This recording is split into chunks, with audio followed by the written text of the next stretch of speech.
Today, we're diving deep into a roadmap, really, for you if you're an Indian citizen looking at a career in UK clinical coding. Yeah, and it might look complex, maybe a bit daunting at first, but the fascinating thing is that there's actually a clear path.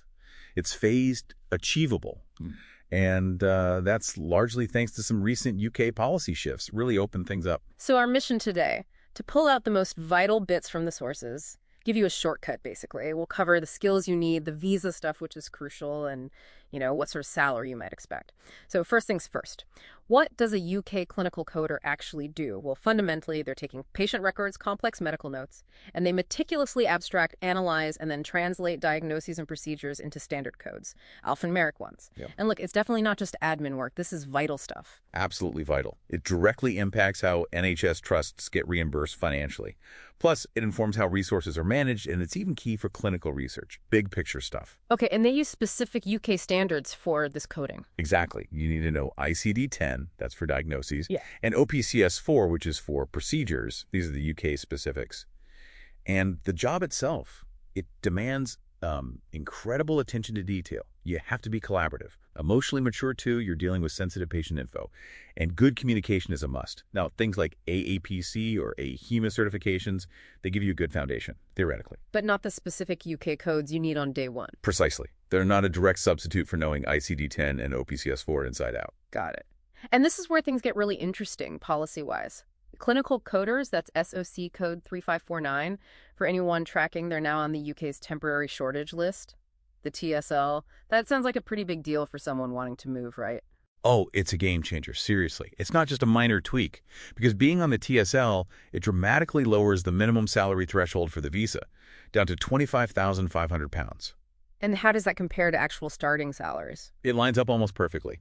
Entry-level trainee clinical coder roles in the NHS, Band 4, they typically pay between, say, £24,900 and £26,600.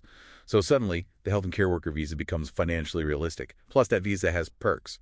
Lower fees, about $304 for 3 years, and you're totally exempt from the immigration health surcharge. Wow, okay. That makes a huge difference financially. English proficiency is still needed, though. Oh, absolutely. English language ability is mandatory, non-negotiable. So the TSL helps massively with the visa salary threshold. But you mentioned standards. What's the main hurdle there? Right, so the door is open, but you still have to walk through it properly. The big standard is the NCCQ. That's the National Clinical Coding Qualification. It's run by IIM, the Institute of Health Records and Information Management, with NHS Digital. And honestly, it is the single undisputed qualification standard in the UK for this job. The gold standard. Okay, what does getting the NCCQ involve? Is it just an exam? It's tough. 2 papers. Practical needs a 90% pass mark. Theory needs 70%.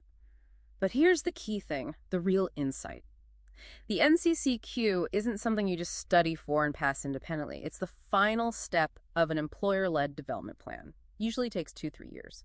Requires loads of on-the-job experience. Ah, so it's more like a structured apprenticeship driven by the employer, culminating in this qualification. Exactly. It frames the whole career path that way, which makes the practical experience absolutely essential, not just optional. A really important point for international applicants. That makes sense. It's a commitment, but ensures you're properly skilled and integrated.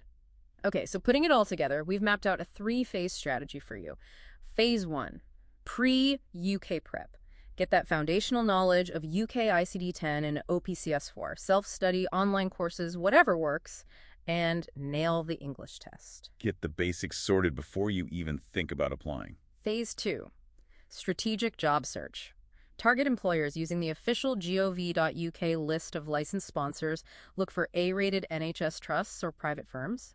Tailor your applications for trainee clinical coder roles. You'll find them on NHS jobs. Maybe use specialist recruiters, too, like Pharma Direct or Gray's Recruitment. Yeah, specialist agencies can be really helpful navigating the NHS system. Then phase 3, immigration and integration. Get that job offer, secure the certificate of sponsorship, get the health and care worker visa, and then fully commit to that 2-3 year development plan with your employer to get the NCCQ.